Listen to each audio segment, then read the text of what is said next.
We love that title, don't we? I do. I feel like you need to start every show like with the end of a joke. You know? Like It's. And then I found $2. And then, Yeah. there we are. oh. Wow, you do a good Matt Key. Thank you. I have a lovely wife. I'm very strong and I can pick people up, but not if they don't want to be picked up. It's too convincing. Ooh.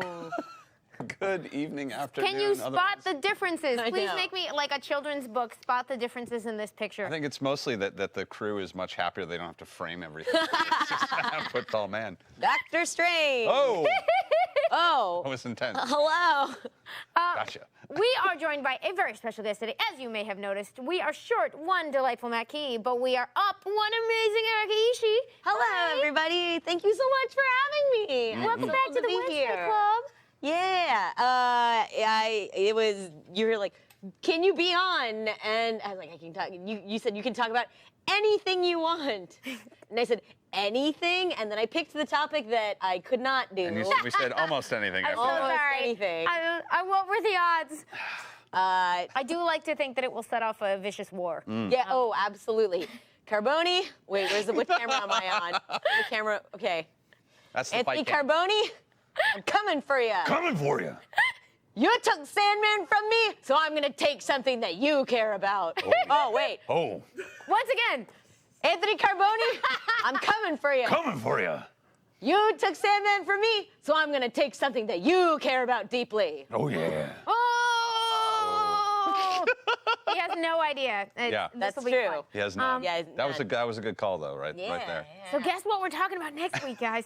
But you did have a backup choice and a very exciting backup choice. What are we talking about today? We're talking about Alan Moore, and I was very pleased with all the Wednesdays, their Alan Moore sequel pitches. So like To Alan, two more. To Alan, two more, Yeah. or Alan, more. A good day to Alan Moore. Yeah, good day to Yeah. Alan Moore, or more something. More with a vengeance. More with yeah. yeah. With them. Thank you to all the Wednesdays on Twitter who helped was good. brainstorm. It was all very good. tonight.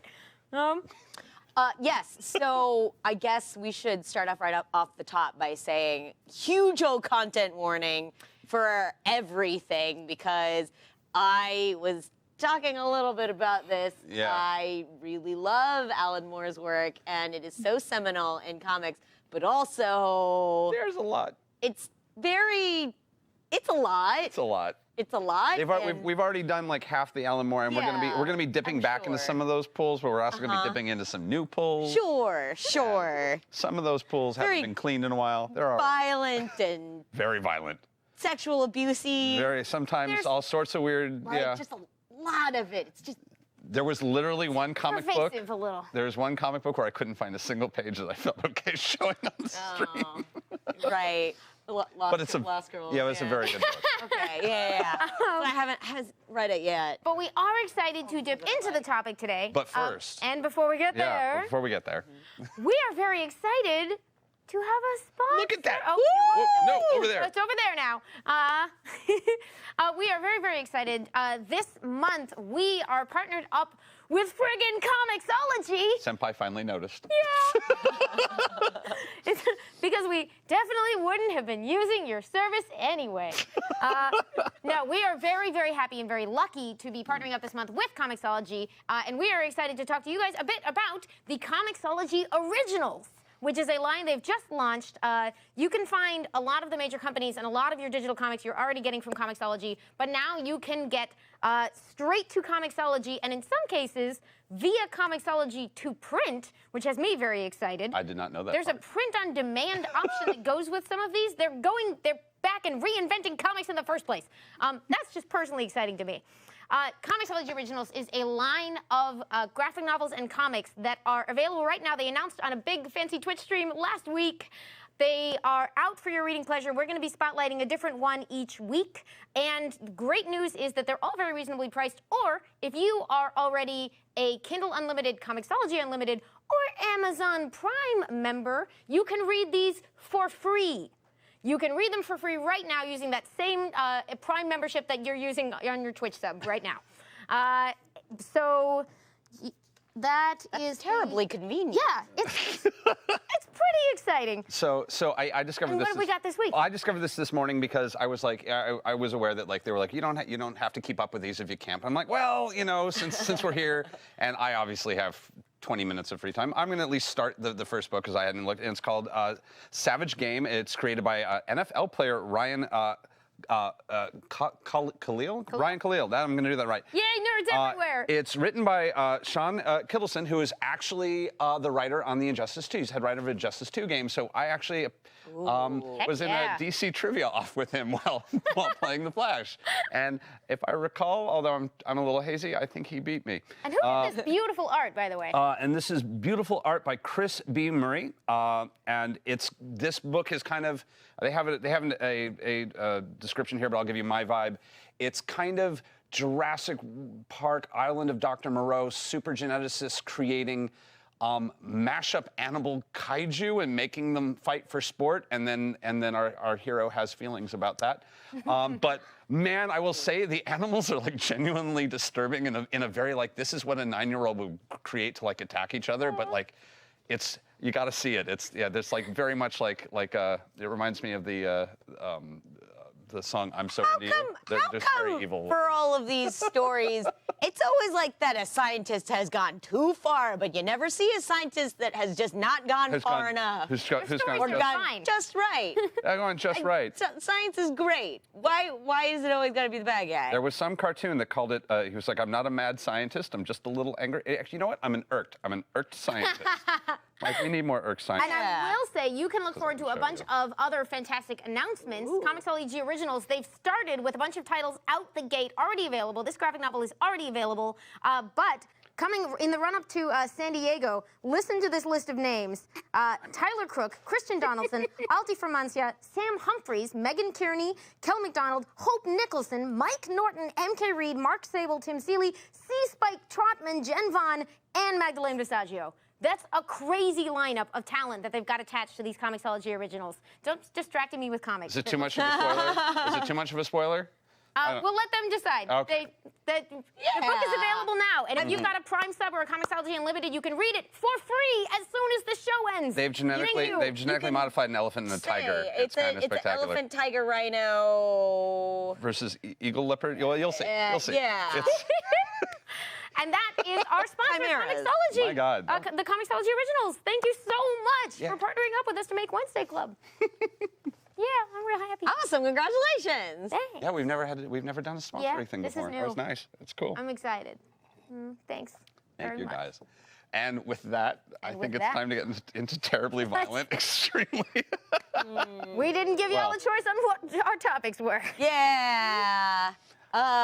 Content warning, but then also, Alan Moore, the reason I really like Alan Moore's writing is just the motifs are so interesting, and there's so much to dissect there, and he was one of the comic writers, I think, when people in the 70s and 80s, that people actually started talking about saying, oh, maybe comics is art.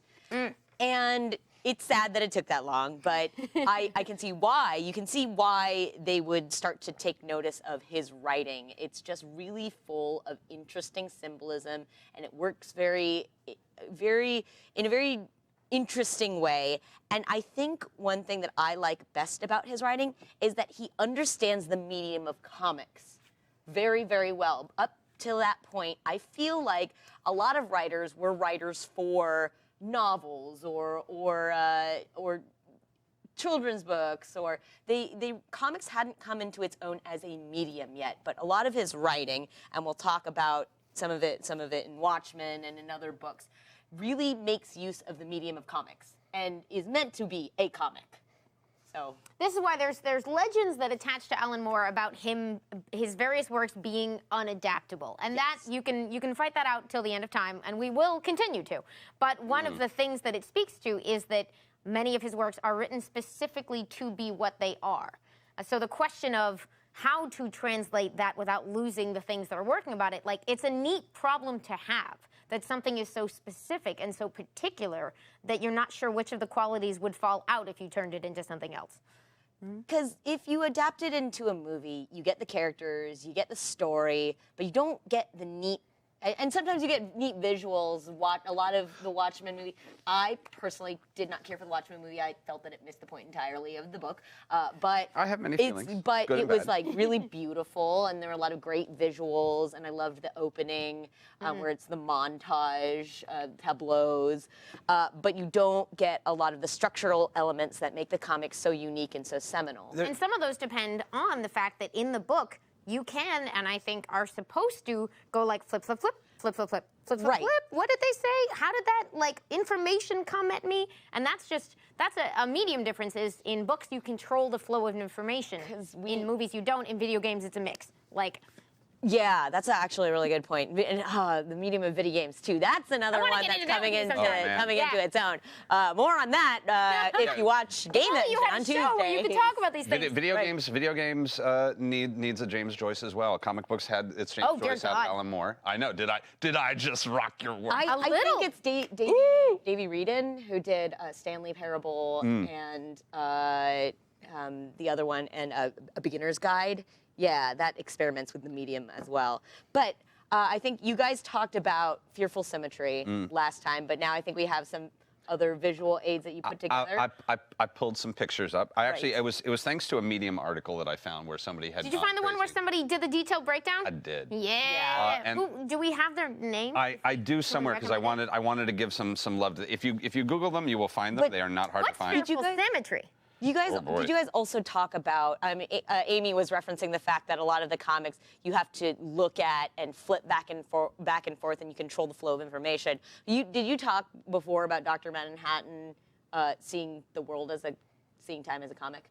No, we did not. in detail. Oh, okay. Who's Dr. So, Manhattan? So Dr. Manhattan is this character in The Watchmen. The Watchmen is essentially a deconstruction of the superhero genre before that was a thing.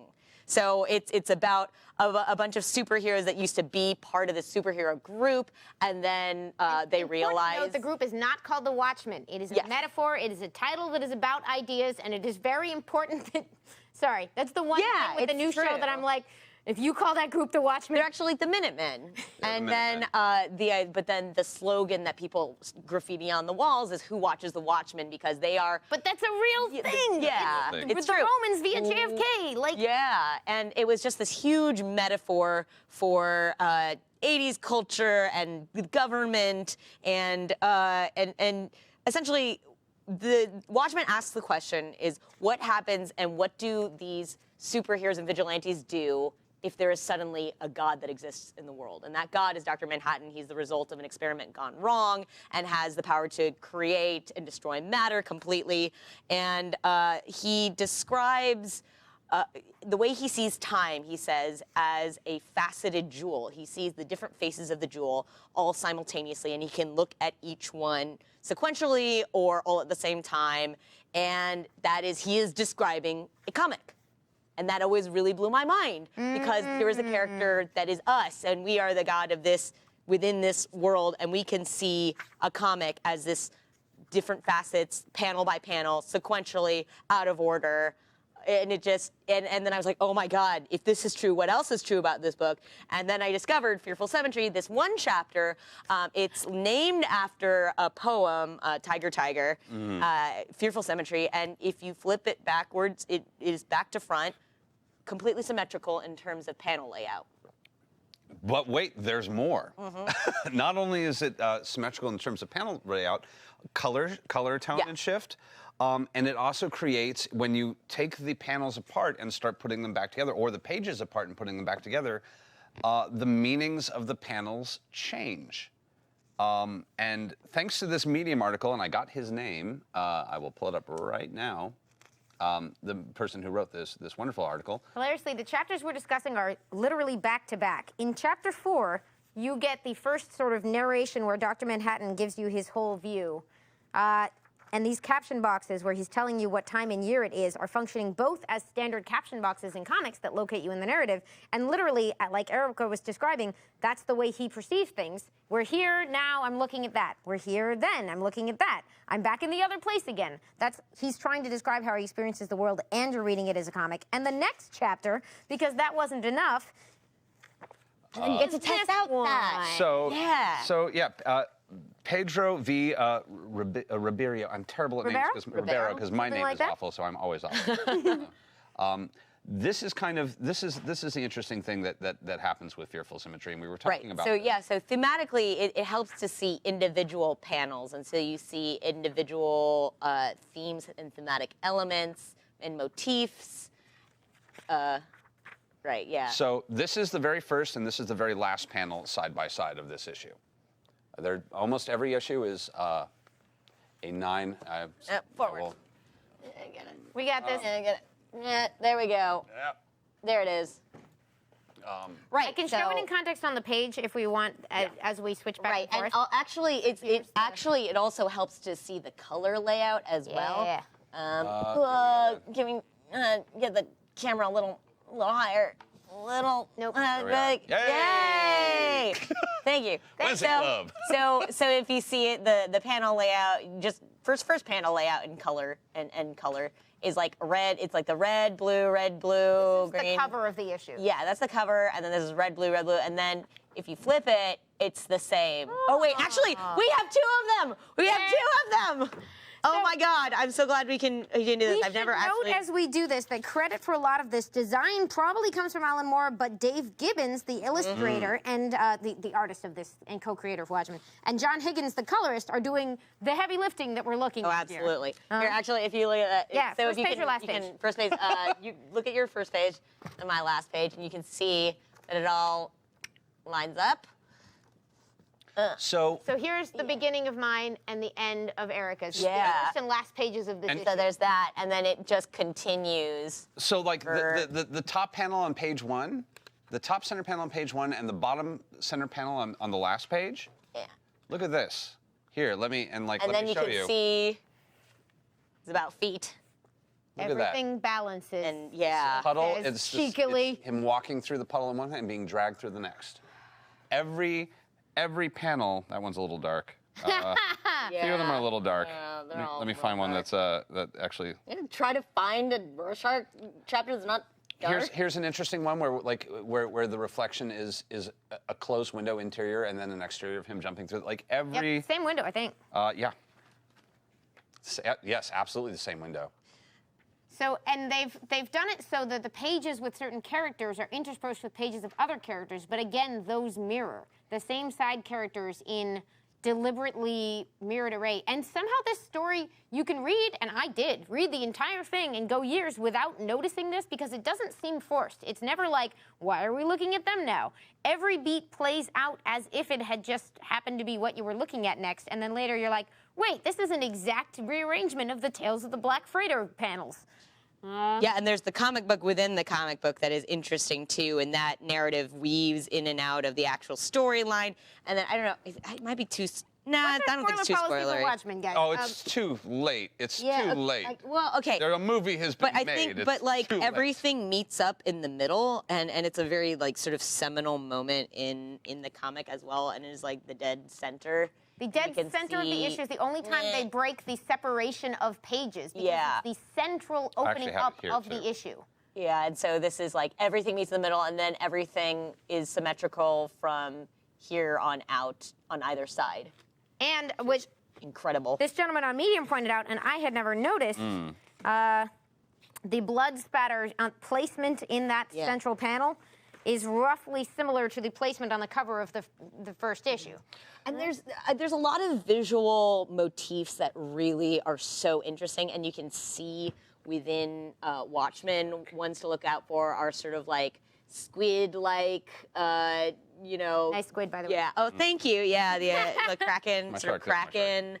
And obviously the watch and the smiley face and the blood drops and symmetry with Rorschach, like black and white.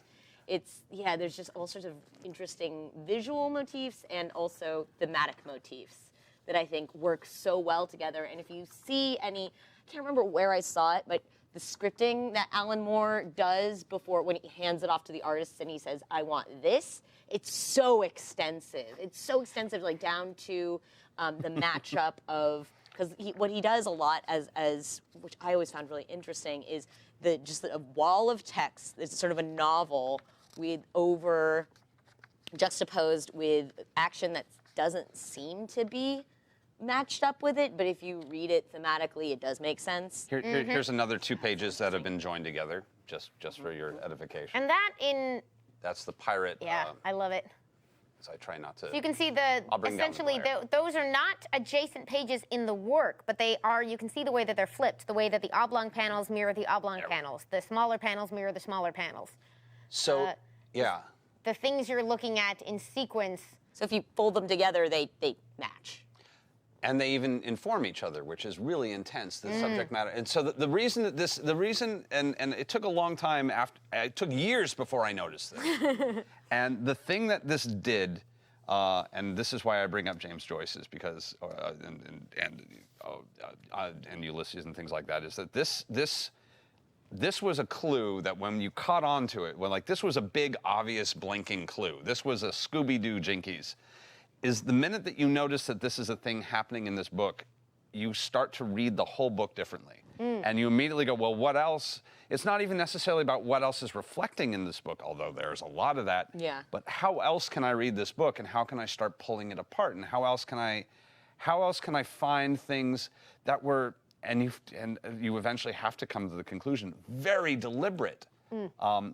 How is it possible that there's just dozens of different ways to read this book? And I'm like, we even have friends. Comic Book Girl 19 did a whole show. Yes, she did a book club with it. Did a book club with this where she pulled it apart piece by piece. It is like The Shining is another example of like a piece of art that can just be pulled apart and pulled apart and pulled apart. And the what you were talking about, the like application of certain kinds of technique to this, like I tend to relate things back to drama because we all do whatever we were trained for. But like the playwright Bertolt Brecht was notable in theater history for kind of, not that he was the first one to ever do it, but like a centerpiece of Brechtian theater was that like you didn't have to put happy music with happy visuals with happy storylines. If you deliberately contrasted two of those or juxtaposed them, you could get different effects, which sounds really simple, but if you were coming from the other assumption, you can achieve amazing things. And I think that's like what you're describing, Erika, the deliberate choice to unhook those elements to achieve different effects, or to have them comment on each other. You get really good art that way. Yeah. And again, all of these things that we're talking about are very uniquely couched in the medium of comics. They're not something that you could do in a film or films this way, yeah. Films are by their nature very linear. I mean, I've seen people even experiment. The Shining is again the best. I think The Shining is the best film adaptation of Watchmen we're ever going to get. On a weird level. Interesting. Kubrick, man, it was a very similar, a very specific, very similar process of trying to find ways of breaking time in film, which is very hard to do because film is linear. Even a movie like Memento, which is about playing with time, it still charges along at a set rate. Like it is still a linear. Frames a second. Yes. There's a beginning, a middle, and an end. There's an act break. Even if the story is being told out of order, it's being told out of order. There is a chronology that you have to follow. That the only way to break is by literally going in and cutting the tape into bits or putting a DVD on random. And I don't know many people who've played in that direction, and I don't know how successful it would be. Whereas you can literally take a book like this, cut each individual page out or each individual. That hurts me. And it hurts me start inside. putting them together, and the writer was kind of hoping you would. He was kind of hoping that you would. You can read top to bottom, back and forth. It understands that it can tell you how much time. We were talking about time, like 9 panels a page, how time moves in. It would be fun to cut up the Dr. Manhattan thing and just reassemble it chronologically. Right? And see what it reads like. I'm sure someone has. I think there are a couple of. I think people have done edits of films that way. So like done a chronology of, and I think Westworld people have actually done an edit that is chronological, and I just love the idea of playing with time in things. I'm a huge Kurosawa fan, and in comics, it's so interesting. And Alan Moore was one of the early people to explore all of that and the use of that. And thankfully, other people have. Yeah. Yeah, and it's Well, and it is, we talked about this a bit last time, this sort of the idea which I am maybe projecting onto Alan Moore, but he may share, and I know I've talked to other folks in comics who sort of lived through the 80s and then got disappointed because Watchmen set off a revolution, but not exactly the one they were expecting. It was Yeah. not the revolution it was intended to expect. Yeah, Alan Moore wrote something with insane structural stuff and crazy violence, and everybody was like, I get the violence, I can do that. And not as many people were like, what if we try something that, you do get, I'm not crapping on all the comics that have followed, but like, those were the sort of innovations that we want to look to and find. And like Chris Ware does things like non-sequential storytelling. There's people who've picked up on it in different ways. But like that was the sort of, those are the things that were really groundbreaking. A lot of the wrong lessons like, are you've never seen someone's arm broken like this before. Yeah, it's true. It was a dark, gritty, sort of both structural and thematic deconstruction of the superhero genre. And people got from that a dark and gritty deconstruction of superheroes. Because the characters are very compelling, and watching people, like certain of them who are giving in to violence as a result of the sort of combined effects of their lives, it's a striking effect. But to merely copy it without being like, I really loved that detailed character study of the crazy person Rorschach, anyway. There's an interesting discussion, and I've seen this come up a few times in my travels. Of is Watchmen is the thing that I'm gonna say this is the most internet thing I've ever said. Do it. I'm so sorry about it. The problem with Watchmen, oh my God. Oh, clickbait. Oh, I'm so sorry. Oh man, I'm feeling so much shame. Is that I think it should have never been and was not ever meant to be anyone's first comic book. Okay. I'm like, it can do it. It can work. I think that is one of the ways you can read this. You it just can, functions differently. But it functions so far differently than I think it created a little bit of a generation that didn't yet understand what they were reading.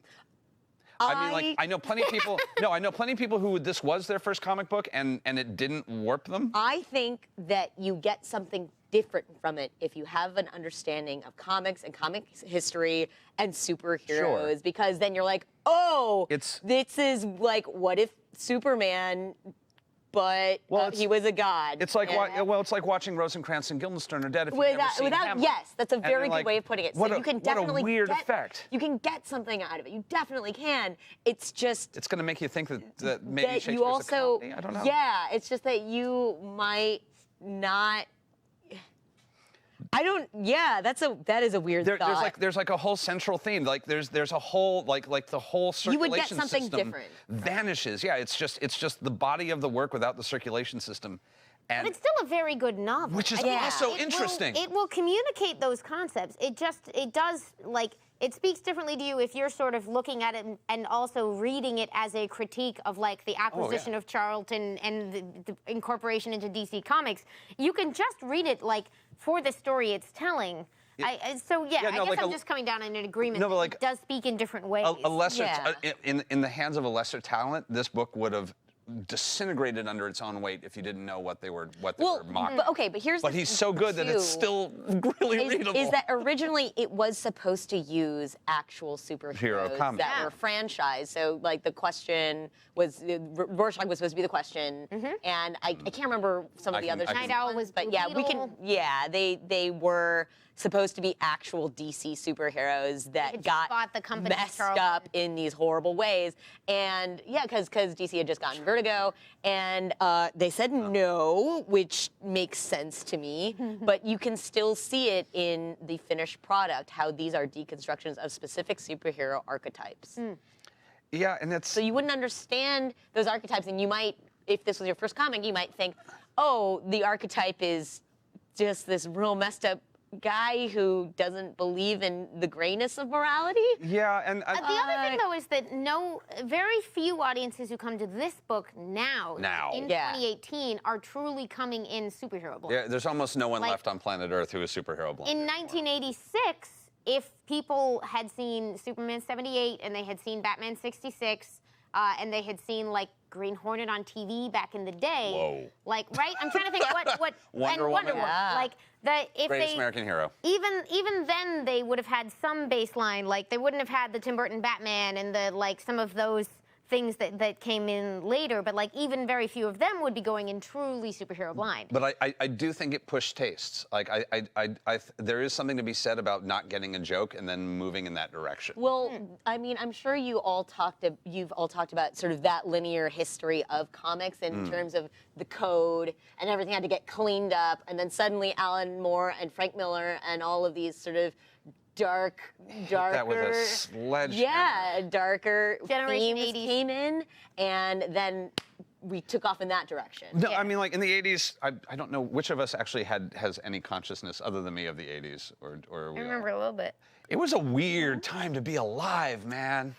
It was intense. Yeah? I mean, it was. Was it like this? Doomsday clocks and hiding under desks and Well, actually, yeah, I think it was because the Cold War was on, Yeah. and was a there was little- that disillusionment They- with the government post 1970s because of the Vietnam War. This is in America, we and didn't, yeah. also Thatcher's conservative Ooh, politics in England, which we'll get to with that yeah, was the inspiration for V for Vendetta. Reagan So- and Thatcher were both happening in the background as this happened, and Nixon could was feel recent it. memory. It was a weird time for pop culture, and like we got a lot of like real high. Counterculture. Well, like high fantasy was like high fantasy hit hard. People wanted Labyrinth. People wanted Sandman. People were like, whoa. Take me away. Take me away. And I think there's a lot in common, like with structural playground wise. Like Promethea and Watchmen have a lot. Like if anything. Oh I think, God, yeah. I talking think about Promethea is structural like. stuff. Do you But I have don't think four? people. I don't think it's people four would have is the delved. Mobius. The Mobius strip. I have it saved. Okay. I have the image saved for you. All right. I knew you'd- Thank you. actually in the You know me machine. too well. But yeah, I don't know if people would have resonated with Promethea yet the way that like I think that like maybe that wouldn't have been the story they were ready for, whereas Watchmen, because it was so down in the dirt, maybe was. I don't know. It's brilliant and it's hard to read. It hurts to read. Like Watchmen? Soul, yeah. I think I've told this story before on the channel at some point, but I started reading Watchmen. I picked it up from the store. I was just reading it in like the school What was your sort of intro? library or something. I just picked it up because I think V for Vendetta had come out, and so I had read the comic before I'd seen the movie.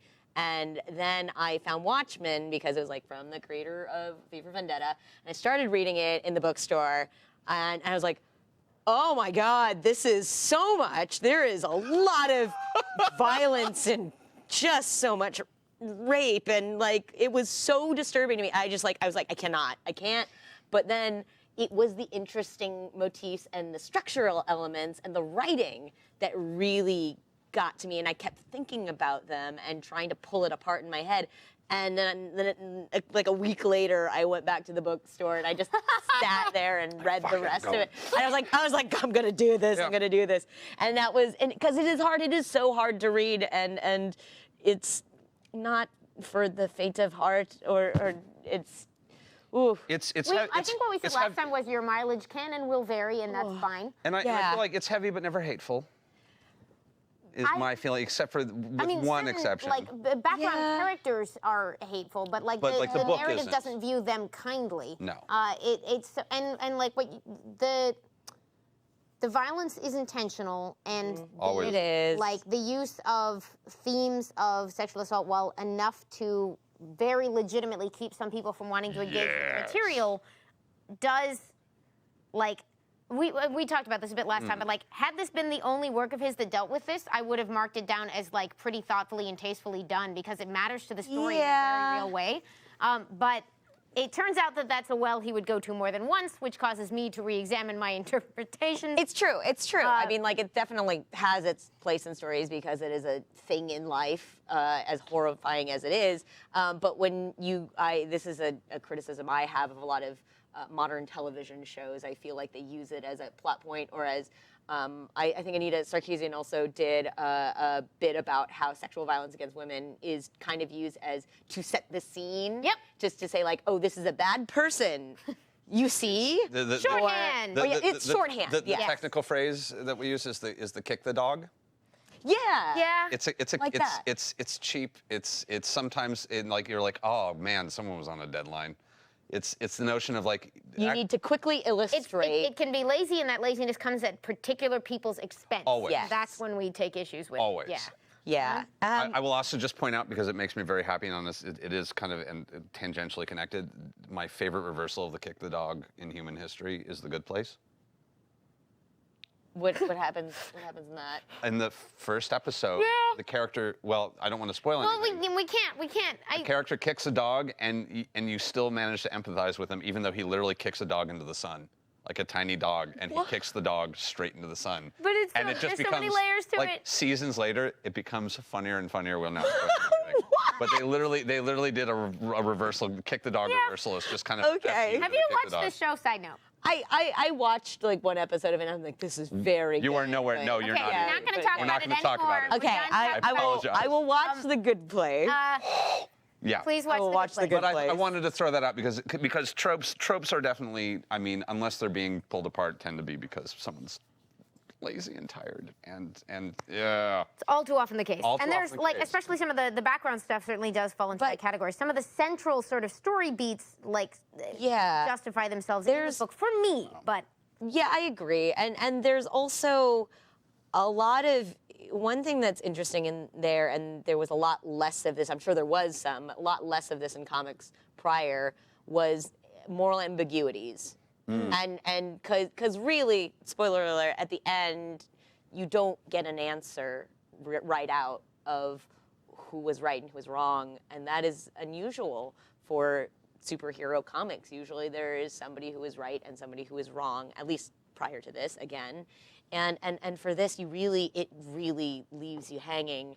And I puzzled over it for a long time. And I think over the years, I've gone back and forth on thinking, like, who was right in this scenario. yeah, is it a good thing or a bad thing that good thing or a bad thing? that the journal at the end lands where the journal lands? Yeah, and then does it actually get out? Like, what is the outcome? There's so many questions. It hardly matters if time isn't linear. Just Exactly. But it also famously ends with sort of a rejection of resolution, which is to say, like, we love, one of the best things about Watchmen is that it actually is a complete story. It is 1 through 12. That is all you need. It stands alone.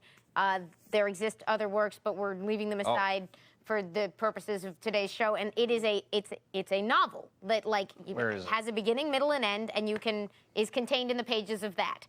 But amazingly, because the world it creates is so complete, you are left with a lot of questions, or you have room to change your mind and to have different opinions. And it ends with the acknowledgement that in the real life, just as like in the world created by the story, things don't have pat endings. Oh man, I had closing words of any book. Oh no, well there's the last thing Dr. Manhattan says in the book is actually one of my favorite things as a Yeah. It might teenager. not be It blew the my actual mind. closing ends, but that's what I'm thinking. It's the last thing that it's the last thing Dr. Manhattan says. Okay, what he said. Which is before he leaves, Ozymandias says, John, wait, before you leave, I did the right thing, didn't I? It all worked out in the end. And it's in the end, nothing ends, Adrian. Nothing ever ends. And It's the best. And one of the things that often I think leads to people to making poor choices in life is the misunderstanding that life doesn't have a third act. Third acts are fictional. You have a first act, and then you have a messy second act that's really poorly written, and that's it. There's the third act is like the worst invention of modern man because it there's doesn't. no resolution. The resolution is only something that happens when you sit down and write it. There's no such thing as closure. No, there is no third act. It's in your head, and just having a character be like, yep. No. And weirdly, it's the character who perceives time nonlinearly, who sees the every time as now, who can see that. It made me so happy. It made me so happy. I wasn't alone. Yeah, it's the best. No, go ahead. Yeah, I see you pulled it up. I pulled up what you asked for because I knew you would want this. Talk got excited and queued up another. So we are how many years between Watchmen and this? Oh God, Promethea was in the 90s, I believe. Many so, years. Like Early- at least 15, is it maybe? We can Because Watchmen was 86, was it? quite a few. I was So 99 and 2000, so about 15 years-ish. Yeah, 86. So this is. Yeah, I also want to point yeah. out this is a book that couldn't. And I know we've talked 13? about this book Yeah. before. We're going to go some other places. But this is a book that would not be possible without J.H. Williams III, who is Art artists, Nouveau. heart of my man. heart, love of my love. I tried I loved so hard. his run of when he did Batwoman. Yes. His run of Batwoman His is. run of Batwoman is Yes. really beautiful. What? He is an artist that has this really gorgeous, flowing, lyrical Art Nouveau inspired superheroes. And it really took off for Prometheus. Prometheus, where that Yeah. really, where he cut it and where he got the Yeah. most experimental. And he also did some of Grant Morrison's Batman, which is Right. a phenomenal read. So You talked last time about your Yeah. favorite issue, which My is 12. favorite issue, which is Magic Mirror of the Mind. But this we have is another pick. we have another pick, and this is I'm trying to remember the name of this issue. Hold on, I can look it up because I have it written down because I'm. I remember it was in the 4th trade paperback, but for those not familiar with Promethea, it is a story about a young girl who becomes the avatar for a mythological warrior. And it turns out that she's been appearing throughout time. And it's so interesting in the way that it examines myth and magic.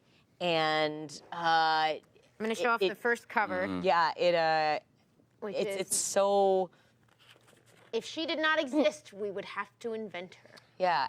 And storytelling, of course. It's Hard. about storytelling because Promethea exists essentially through the power of storytelling. And there's one issue in which I think they're going through a dreamscape. They're going through. I can't believe I'm going to say the Sephira of Hod. Right. Which is a dream world. So they're going through a dream world, and there is a literal Mobius. The strip is a Mobius strip. So Doing it. It's also in the file. If you look up Promethea Hod. Yeah. We can maybe get an even fancier version of this on the screen. It is an infinite strip And as a comic the strip. conversation has no beginning and no end. The conversation they're having can literally be read in any direction. order, any direction. It's incredible. I don't It even- blew my mind when I How read it. spoilery is it if we were to read portions of it? Will it work or will it? Oh, this is Promethea. There is literally no way to spoil. That's the Promethea. thing is Promethea. It mostly rests in its discussion of philosophy and myth. Yeah, there's. which is it is dense. Yeah. Not as much about plot and character. You could sooner spoil the Tibetan Book of the Dead. It's. So yeah. let's say we That is very start specific. Do we want to start where? here. All right. I just literally moved my hand around. Yeah, the stars are out, and I still hear voices beneath our feet saying the same thing. And Sophie, look, there, we're ahead of ourselves. And then you have to read it upside down. You're right. All the stars are out. There's something wrong with this path. How it twists from night to day. Oh, and it just, Or is that up this slope? Either way, it's day again, but you're right. This path is particularly peculiar. oh man. So we are. You're right. It is Oh, some we sort of time loop. And oh god, and it's Damn You're right right, it it is. is some sort of time loop. yeah. God, and it just goes under over. It just Yeah, it's hard to Forever. Damn right it is. We're even back there behind ourselves. I mean, a loop in space I can understand. Yeah, it's as if the path snakes through time as well, and as space. See it? It gets brighter down this slope. You're right, all the stars are out. There's something wrong with this path, how it twists from day to night. Well, I guess the Mobius strip's like the infinity symbol or the figure 8. There, hear that? Those voices beneath us said Mobius strip, right when you did, before you mentioned the infinity symbol. And then they would start referencing I heard them, them. and now it's getting brighter again. You know, Barbara, this is a scary idea. I mean, how do we get off this thing?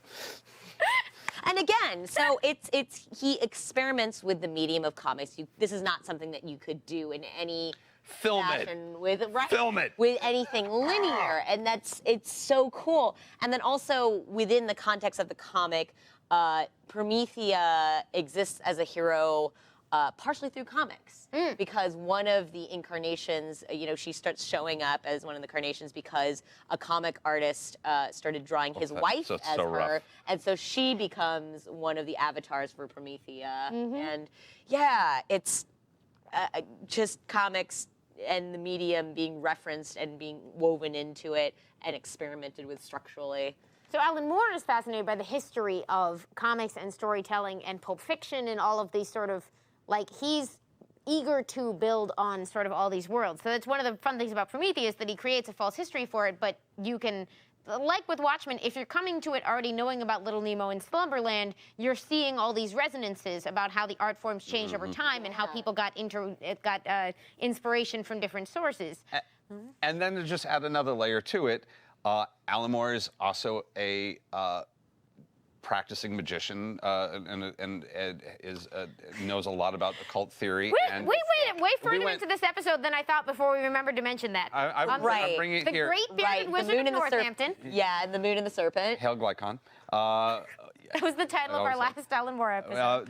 But what is the Moon and the Serpent? Oh wow. Okay, so so Alan Moore being Alan Moore, he many times and often very seriously decides to never write comic books again, and every now and then, boy, he really means it, because he does these things that are not comics that are truly spectacular. Oh yeah, remind me to bring up A Voice of the Fire. Oh, we're bringing up Yeah. Voice of the Fire. I'm We excited for that, 'cause I haven't walking read away it. from that. Oh, I'm so excited for you. I even have a graphic. It's gonna be that good. Oh really? Oh yeah. I'm also going to take this moment just to point out that at some point tonight we are going to do a 5-minute topic.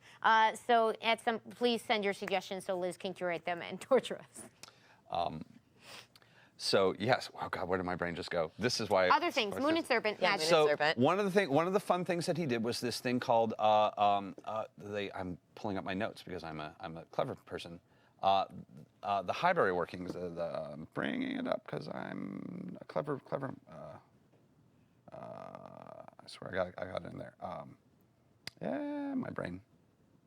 So Yeah. this was a you have the recording of this, and it is an hour and a half long. Yeah, it's Give or called the take. Moon and Serpent Grand Egyptian Theater of Marvels. Although it actually has a technical, it has another name that I'm always can never quite remember because I'm great that way. A true name that grants us power over it. A true name that grants you the ability I'm to just guessing. order it off the internet. And I will find it any day now. But what it is it is a apparently it was also a show, but it was an audio recording of him doing I suppose an interesting piece of spoken word mixed media with a brilliant audio build, and it takes you through.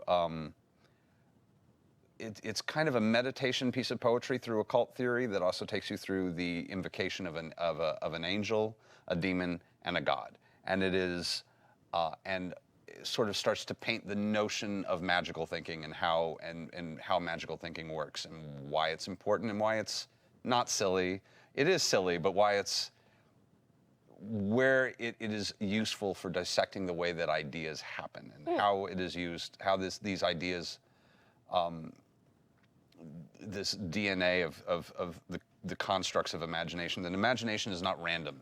You don't sit in a room and just say, a badger wearing pants, and I'm going to make 4 movies about badgers in pants. And it's going to be, filled with... I mean, I'm on board. You're on board, sure.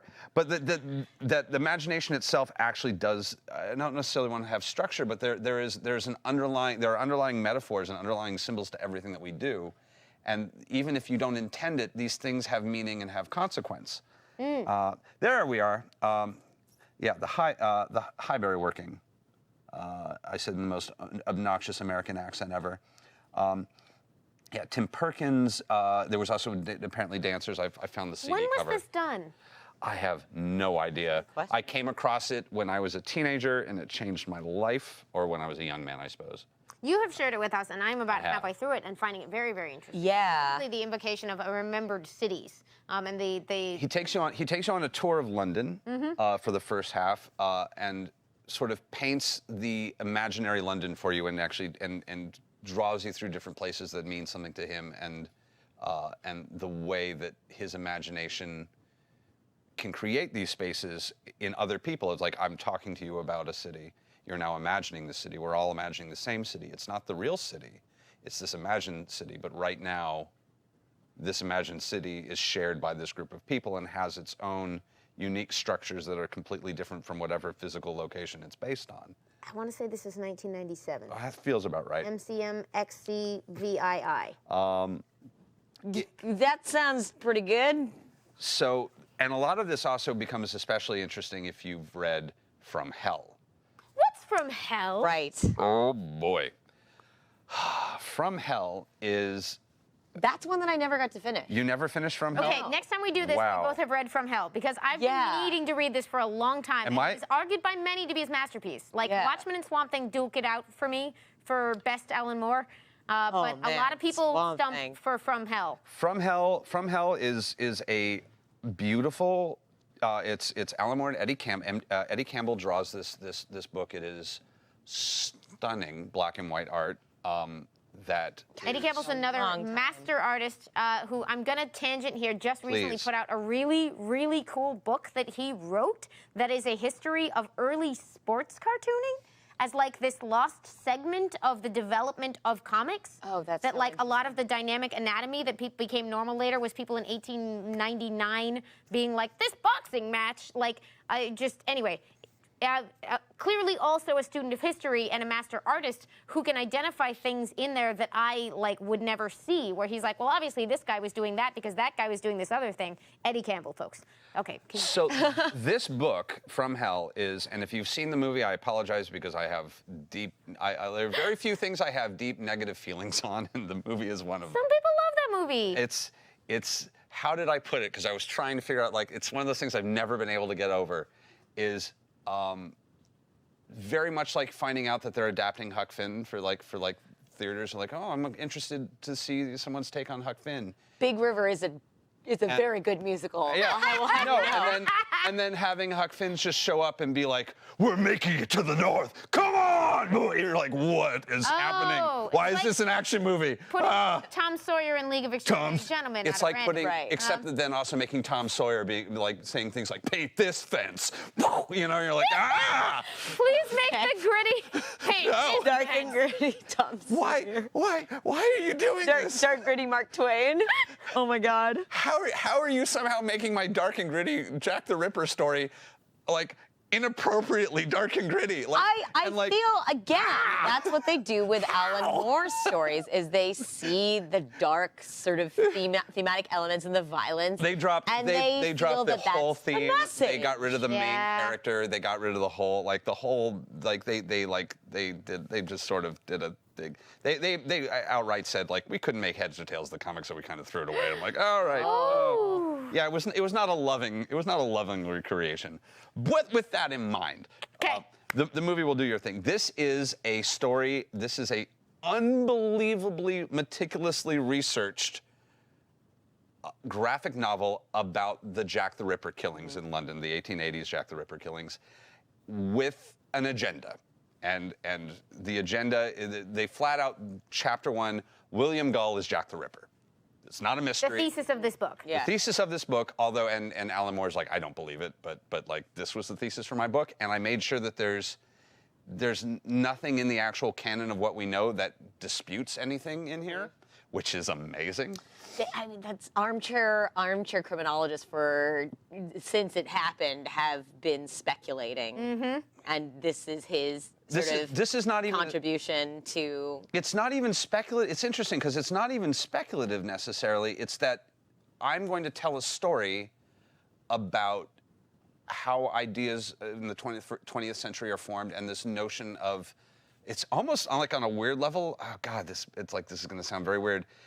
It's almost kind of about the accidental death of one form of toxic masculinity. Go on. This is a heavy book, and I really do not recommend that you read this unless you're really in for 7 pages of the slow evisceration of a woman, painstakingly detailed and written out. Go on. That is So, what you are in for one unit. with that- Alan Moore. I mean, if you've signed up to read in detail about the Jack the Ripper killings, you probably are aware of what you're getting. you already know that exactly who gets out alive and who doesn't, pretty much. But it's basically what happens is, and this is not really a spoiler. The prince, the prince has been diddling where he should not diddle. The queen is very upset. Queen Victoria is very upset, and she commissions her physician, William Gull, to dispatch of anybody who knows about this, which are mostly 5 prostitutes in the Whitechapel district. This is a theory that's been pounced around for a while, and he also goes into some of the other theories because people were making wild accusations. They meet a version because he was like the real Buffalo Bill wasn't in London at the time, but there was a cowboy show, so they actually like interrogate some Indians, and they're like, because these are savage killings and these are savage people, and it's literally them going, dude, we're actors, man. What do you even? Really? Whatever, dude. And like he's like, yeah, but it's just dumb. And he decides, because he's this intense. The physician does. The physician is a Freemason. He's this very intense Freemason. He takes kind of the inner canon of like the occult world of the 19th century. There's even like an 8-year-old Aleister Crowley who everyone makes a cameo in this. Man, Aleister Crowley is a whole thing. Yeah, he shows up just because he's like, and literally it's like this 8-year-old kid's like, I know what's going on, and you're like, you do? Oh, jeez. Occult studies during like the Victorian era are so fascinating, and that is a whole other topic. Yep. But it's going to be me today, actually. But did you see? I just saw a bus ad. I guess somebody's finally making TV out of the 50s era rocket science occult crossover thing. It's called Strange Angel. Yes. I just like so much of that happened in California, by the way, and I know so many people who know so much weird shit about that. Of course you do. Oh man. So lots of weird crossovers. Man. So William Goh kind of has a little bit of a like a stroke or something. He's a little bit of a mental breakdown. We're not entirely sure what happens, but he decides he's just going to kill these women himself, but he's going to do it in a ritualistic manner to sort of confirm the dominance of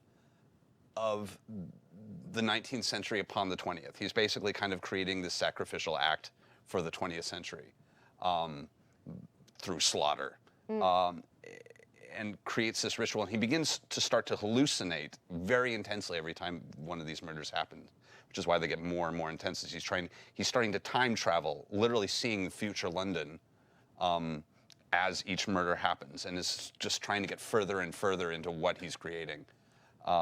Interesting. It's heavy. And a lot of those visions are actually things that are weirdly ripples, on a weird level, could be argued are ripples of this event, of how this murder eventually leads to, tangentially, this other thing happening. He's kind of seeing the cause and effect of what's happening.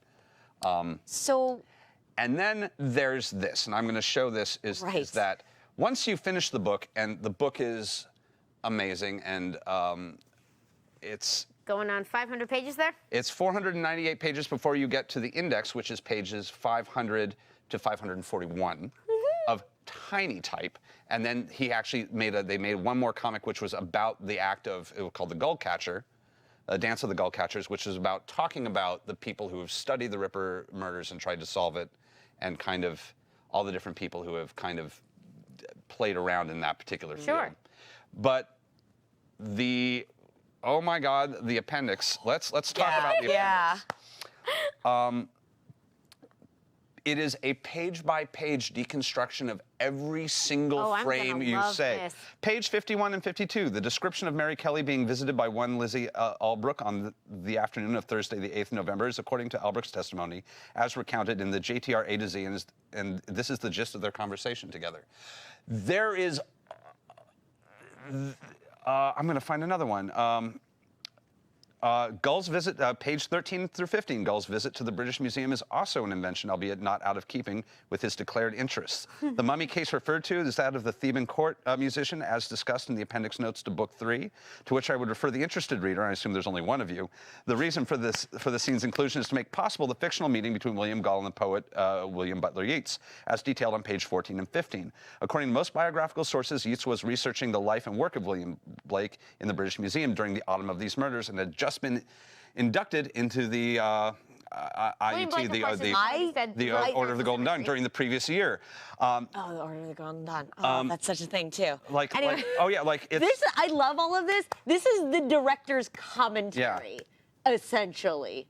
Yeah, the details of Catherine Eddowes' post-mortem are taken from various sources, the closest, like that level. The crowds in Golden Lane the morning after the murders are, according to numerous commentators, with Paul Begg, according to Jack the Ripper, the uncensored facts. The additional police were brought on to, literally, they're finding, was that cop actually there? Even the background, every single, at one point early on, I'm going to see if I can find it. This hurt me.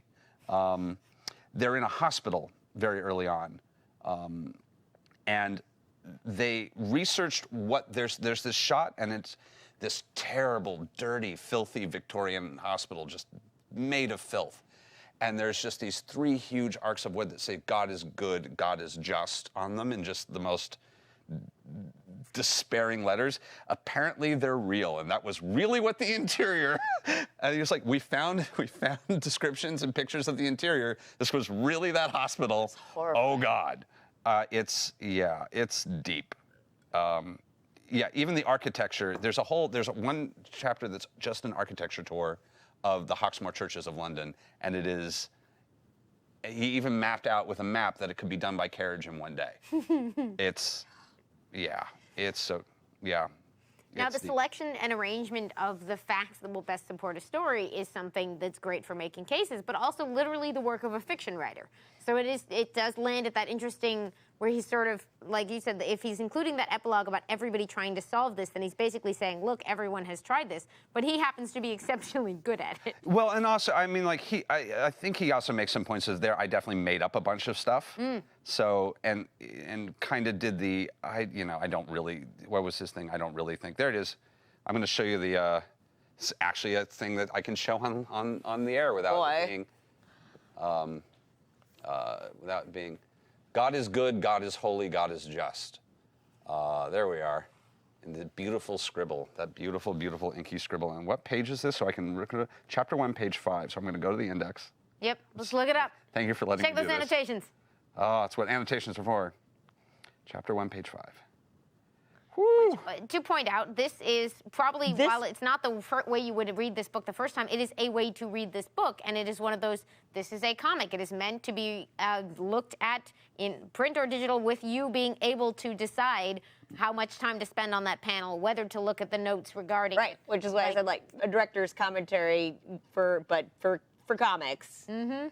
Annie's baby, Alice Margaret, was born in the workhouse in Marylebone on the 18th of April, 1885. No father's name or father's occupation is given on Alice's birth certificate. Although night critics have pointed out that when Alice grew up and married, her marriage certificate listed her father's name as William Crook. I've attempted to explain this later. Where are the signs? Yeah, I'm trying to find it. Oh, man. Where's the conversation about that? There's just so much. Maybe it's when they arrive in the location earlier, he goes into it. Yeah, it's it's so deep. But what's interesting about this is, and I don't know, are there still things you want to? Oh no, go ahead, go ahead. Because I feel like there are thematic elements in From Hell that also show up in a lot of his other works, including, and we were just talking, we mentioned briefly, Voice of the Fire, which is one of his novels, and it is essentially, Voice of the Fire is, oh man, it is such a trip. It is a series of vignettes that are loosely connected by different motifs and a location. So I believe they all take place in his hometown, which is Northampton, and it ends up with him. Oh. It ends with him, like in Northampton, walking around Northampton, looking at, and it's in periods of time, starting all the way back in the prehistoric era with humans, and it's so interesting because a lot of them are written in very point of view. The first one, yeah, tell us about that first, very hard to read vignette. I really wish that I had my copy with me, because that first vignette you have to read out loud, otherwise it will make no sense, because it is pre-speech. There's no tense. There is no tense, and at all. Yeah, there's no tense, and also pronouns are it's weird, very base, and it's sort of his idea of what prehistoric language would be like, and it is told from the point of view of a little boy, and he is mentally challenged, I believe. It is implied. It's implied. It is implied that he is. He's been outcast from the tribe for reasons. Yeah, for reasons, and it's told from his point of view, and it's just the theme in there. It establishes themes about, like, number one, Northampton, number two, fire and its role as both destructive and necessary for humanity, and violence and betrayal. And then it continues that theme all throughout history because a lot of the people who are plotting in the gunpowder plot. You know, the Guy Fawkes shows up. Guy Fawkes and his co-conspirators show up. It's that historical event where religious extremists tried to blow up Parliament. and just like all these seminal events throughout British history that happened in Northampton, and the Templars build their church. The Templars build their church, and it's like a weird, and they talk about the church. Talk about my swamp. Yeah, and it's told from different perspectives throughout history, and interwoven throughout all of it is betrayal and human violence and fire, and. But the strange thing is, each person throughout history is weirdly informing the next. The next, yes, and so it's like with From Hell.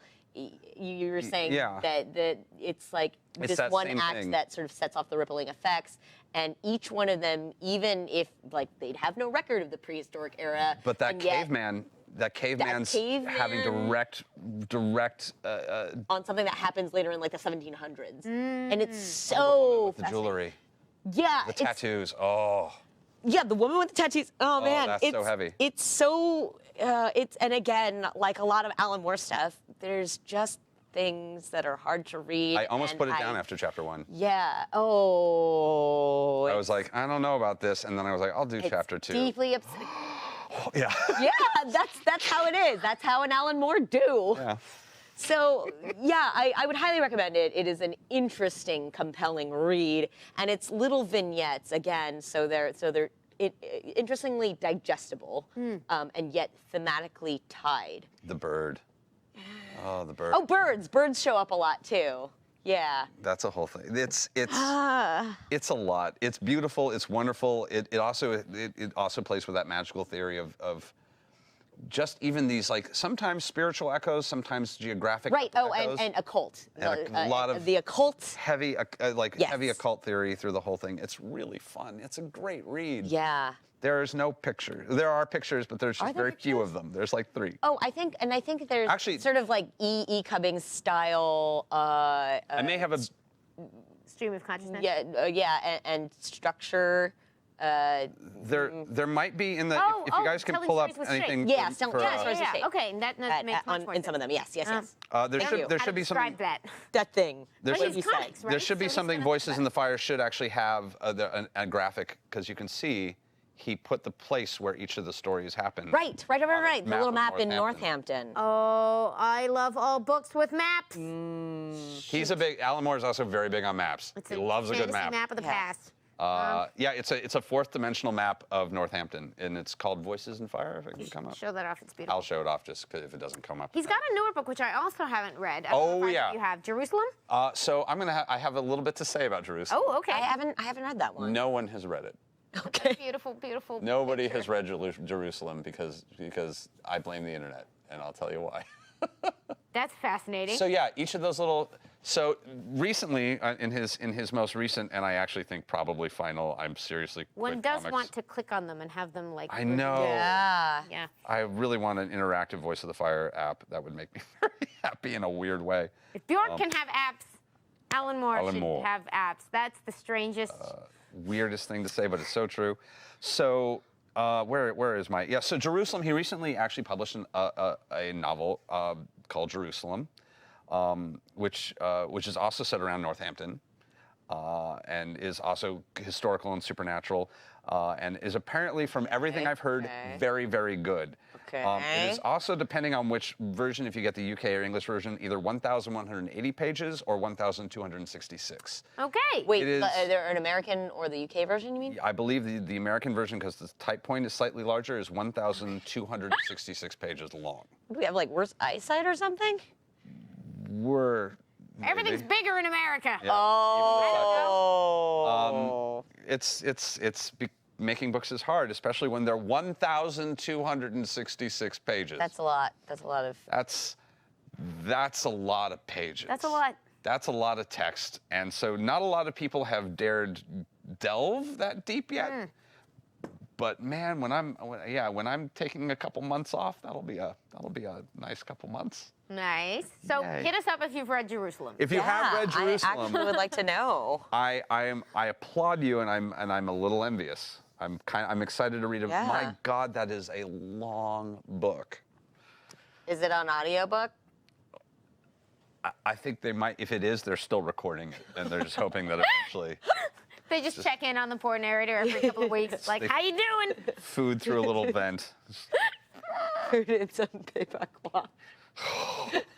Thank you for that. Thank you for the voiceover joke. Well done.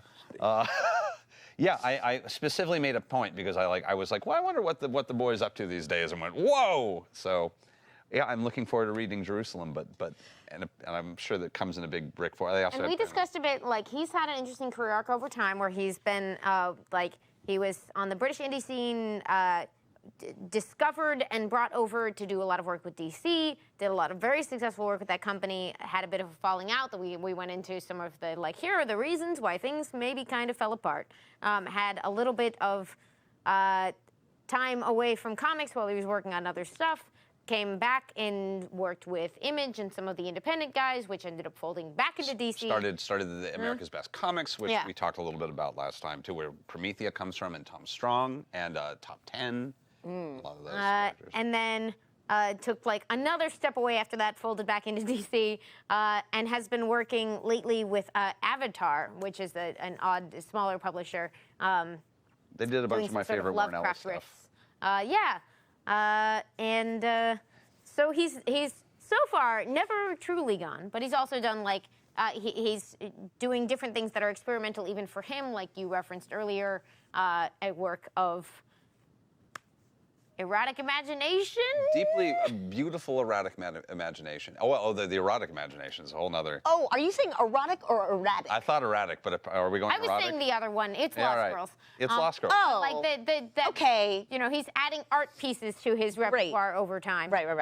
Which does, in fact, which again, it's your mileage will vary, and like I have a single I piece haven't of art. actually read that one either. That was the book you were saying you couldn't find. I have a single piece of art that I can show online. I'm very proud. I found one. So the premise of Lost Girls is it is a bunch of girls from fairy tales. So Alice from Alice in Wonderland, Wendy from Peter Pan, and Dorothy from The Wizard of Oz. And they are all grown up, and they meet and discuss how their fairy tale versions of themselves are. So this will also give you a sense of the art is gorgeous. Oh yeah, absolutely. It is. It's Melinda Gebbie, right? Yes, I believe so. I'll double check that. Who is possibly his partner?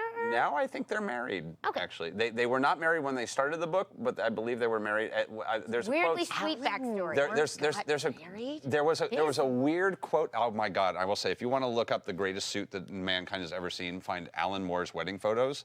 I didn't feel comfortable putting them in our show, but He has a grown-up daughter. She has an issue of Sherlock Holmes she wrote is out today from Dynamite Comics. So What? Apple doesn't fall that far from the tree. Yeah, see the very next page I can't show. And who also adapted Alice in Wonderland, hilariously, in a beautifully illustrated, straightforward adaptation for Dynamite a couple years ago. Right. So I haven't. So like I remember somebody telling me the premise of the comic, and it deeply intrigued me.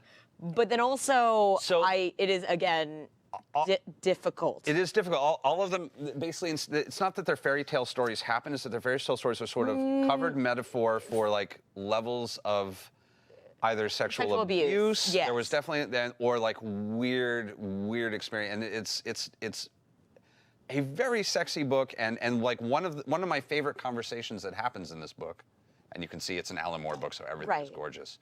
And this is all Alice in the Mirror. All of the conversations that happen. One of my favorites that pops up is this one very Desaad-like. Who's Desaad? Oh man, okay, I have to go there. Make him say it out loud. Like I'll go there. you can't just drop Desaad like into conversation. That's fair. You can if you're. That's Taliesin Jaffe. The Marquis de Sade was one of the great writers of the. I want to say, is it the 19th century? He's a little older. He's 18th century. century. Of great writers of deeply filthy pornography and had an enormous imagination in that direction, and a lot of issues with authority, and had very intense views on abuse of power. And rightly or wrongly is where we get the word sadism. And rightly or wrongly, which he would hate. Because that was very much he has, a lot of his stuff was kind of pointing out, like, this is what this shit leads to, don't. But Oh, so he has Alan Moore syndrome, where Yeah. he's like, here's a picture, and everyone's like, cool. And he's His- like, I that was not the that was point. like one of his last calls was like, please roll my body into an unmarked grave and let my like, I don't want anybody to remember who the fuck I was. Yeah, that didn't work out well. But I there's really want to. One reason I'm curious to engage with Lost Girls someday is that I grew up as a fanfic kid. So I have seen lots of people do lots of things to characters that were never intended to happen, and I'm very curious to sort of read it in that light. And the artist does a good job of never making it, and like, I can't obviously show Right. what's happening, but it's very rarely does it feel It works visually with a visual exploitive. vocabulary very different from what you might expect, given the premise. It's going to be heavy. It's going to be really heavy. And one of the characters at one point is this Marquis de Sade character, who's very awful and overindulgent, is describing this terrible story of rape and lust. And he says, well, this is, of course, is fine because we're speaking of it in the fiction, and in fiction we can use these metaphors to break apart these ideas, and I can, like, nobody is actually getting hurt in this notion. I, of course, am doing all these terrible things, and I know I'm an awful human being. And then it immediately goes to it. He's like, and then, like, and again, you're removed from it because it's this character telling a story within the story, but it's very much wow, you're playing with that. Holy cow. Alice is kind of a terrible person in this. Terrible things happen to her. She's kind of a terrible person. Those are interesting statements to pair. Oh, man. Yeah, Alice has a very sad backstory. Oh, God, they all have very sad backstory. Only Toto gets out unscathed. What are the virtues Right, of the story? What are the things that it accomplished that make it so interesting? It is a brilliant piece of classical erotica. If you're a fan of classical erotica, it does that really well.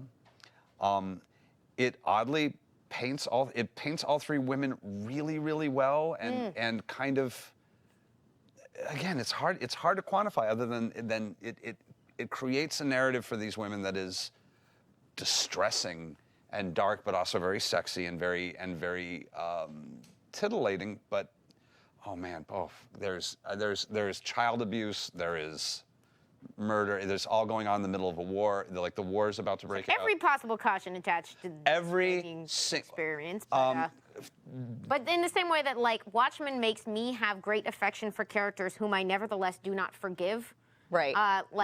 That I'm just sort of like, you are a person who, like, is not okay, but you are a very interesting fictional creation, and I enjoy reading your story because this world is being teased out so beautifully, and because you make sense within the world of your story. Yes. I think that's a really good point. I think also what I do like about Alan Moore characters, as like awful as some of them are, is that you understand them so intimately. Because it is hard, in real life, it can be hard to get into somebody's head and just understand how you could possibly be such a horrible person. But in Alan Moore comics, you really understand, and you say, oh, it's because the world has done this to you.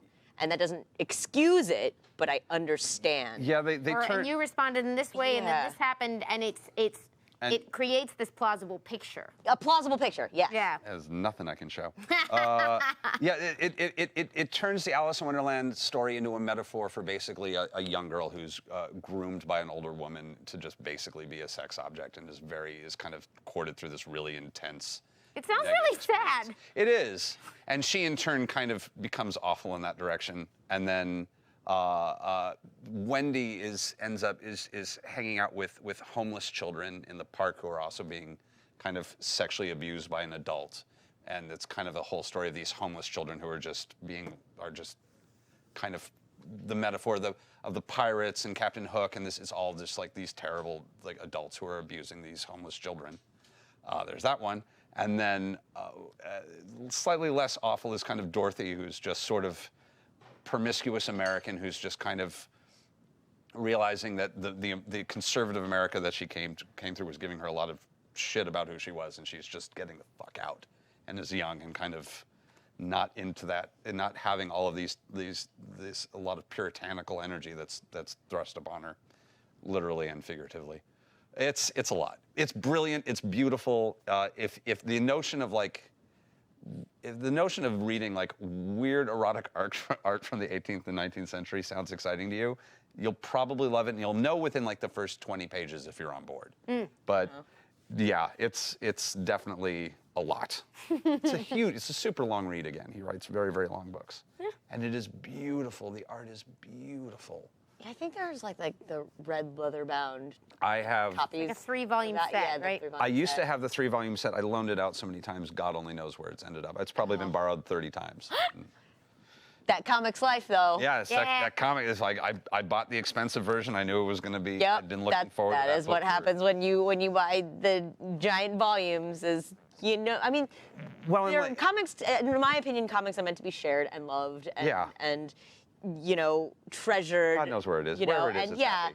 exactly. That is my opinion. And Alan Moore had a very sweet thing that he said, which I quite enjoy, which is there's no better way to like meet your future partner than like to spend several years composing an erotic graphic novel together. That is very sweet. Which I'm like, that's really nice. It is, again, it's That's very wholesome. yeah. And there's and I again like Weirdly wholesome. Weirdly wholesome. a lot of his books are horror are very much horror shows that are very much that like to put the box back when they're done, which I really appreciate. Some people are even From Hell at the very end is kind of a little bit of a oh no you don't thwap to the energies within that book. He really that is I mean and oh God I know I'm rambling. That is the difference between these things that just leave you. That's the difference from like an episode of Black Mirror, where you're just left alone at the end.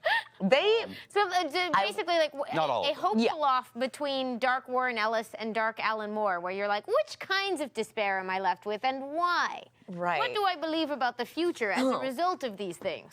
I think Warren. I can't even believe I'm about to say this, and I think if you ever heard me say this, I'd be disowned. I think Warren has a slightly better view of humanity than Alan. Oh wow, that is interesting.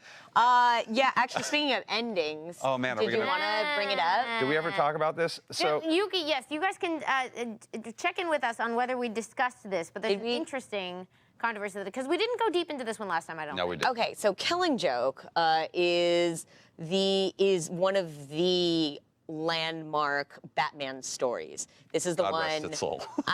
Yeah. Brian Boland art. Even Okay. Even so Alan's this like, is, "Oh, my God." This is the one in which Joker shoots Barbara Gordon, and she becomes paralyzed, and he tortures Jim Gordon with this, and you find out one of the Joker origin stories where he's the Red Hood from the past, and his life before being the Joker. it's a beautiful book. It's really interesting. It's not a great piece of writing. I'm gonna go there and it's got a lot. It's got a lot. What do you not like about it? I think it's got to. I think it's like a dilapidated building. I think it's got great bones, but I think a lot of the caulking and sideboards could use some work. Right. It's Because there's- very yeah. It was also the late 80s. It was sort of a longer standalone story in a time where that was sort of gaining currency as a way of doing things. I wonder if those are new colors. The colors. They They did. are. They They recolored. They went through and recolored things, and Interesting. actually, in the past, for the flashbacks, they will color one item at a time. Yeah. And so, for instance, they have like The shrimp, the yeah. shrimp, the single shrimp that is being pulled apart in this one scene, and I want to do a side by side on this color. Yeah, I don't know how I it's feel really- about this more modern yeah, coloring. and it's very I'm controversial on it. because it adds a lot of meaning to the comic with this new coloring that some people felt wasn't meant to be there. I will say, I find it to be an absolutely excellent Batman and Joker story. Yeah. One of my favorite Batman and Joker stories, a interesting Jim Gordon story, and a terrible Barbara Gordon story, because it's not about her. Yeah. She is a slab. She of is a Venus. victim. Yeah. It is one of the classic examples of the, like, we're going to do that thing off in the background so we can drive the story of the dudes, and, like, it is one of the sort of trope namers, essentially. It's also it's on a weird level. It's also my least favorite Joker because it is the Marilyn Manson Joker, which they do every now and then. I'm The Onion posted an amazing article. And no offense to Marilyn Manson, I own some albums. of the now going door to door attempting to shock people. Marilyn Manson now just going door to door. It's very much the Joker, the Joker trying to prove that you can shock someone into crazy, and he basically just does he literally creates a fun house of. I agree with Amy. I think, I hate what they did with Barbara Gordon. I like that they examine Jim Gordon's relationship with all of the characters, and it really is a seminal Batman Joker story. I grew up with the greatest Joker stories ever told book, and in that one there's where you find out he's the Red Hood in one of the versions. I love like the this relationship. I love the discussions between the two. Yes. And just like I think it mirrors in the Frank Miller Dark Knight this sort of Dark Knight just Returns. This sort of honestly homoerotic tension between Batman and Joker, and how the two of them really do need each other in order to be who they are. I agree. The relationship between Batman and Joker is what elevates this. And then so the interesting last part of that then is the final couple of pages in which Batman catches Joker, and Joker starts telling a joke to him, and it's about two shorthand is that there's the two convicts in the asylum, and they're starting to escape, and they get to two buildings that they can't jump across, and so but one of them makes it across. And he looks back at the other one and he says, okay, I have an idea. So I have this flashlight and I'm going to shine it across the buildings and you can walk across in the beam of light. And the other guy says, what do you think, I'm insane or something? You can turn off the flashlight halfway through and I'll fall. And then they start laughing. Joker and Batman start laughing hysterically. So Grant Morrison, in a fit of pique, which he'll occasionally do, apparently at some point decided to read this like an Alan Moore comic, whereas it had never occurred to me to read this book like an Alan Moore comic book, because why would you read Alan Moore's The Killing Joke like an Alan Moore comic? That doesn't make any sense. It's trashy pulp. The joke gets told, and then they both start laughing. And there's one of those great 9-panel, and there's spoilers for the end of Killing Joke, I guess, but you're ready for this. You're here. But that's the thing, is that at the end of almost every Batman and Joker story, and especially heretofore, he catches Joker, and they both start laughing hysterically, and at some point Batman starts to lean on Joker in this very kind of heavy way with this huge laugh, and the cops are coming, the police are coming. There's a siren. There's the laughter, and then there's a siren in the background, and slowly the camera goes down to some puddles on the ground, where you can see what looks like a beam of light. It's the beam of light reflected in the puddles, a broken beam of light, and they're laughing, and suddenly the laughter stops, and then the siren stops. Very suddenly. And then the beam of light goes away, and without doing it, there we are, without saying it visual, with the correct coloring, bless you. Without ever saying anything, without ever touching anything, it can be taken that there's the laughter ceased. The hands were there. He may have gone and just murdered the Joker right there. That it's the beam of light. I was like, I turned it off halfway down. This is the beam of light goes on, and that's the end. And that could be taken as the end of that.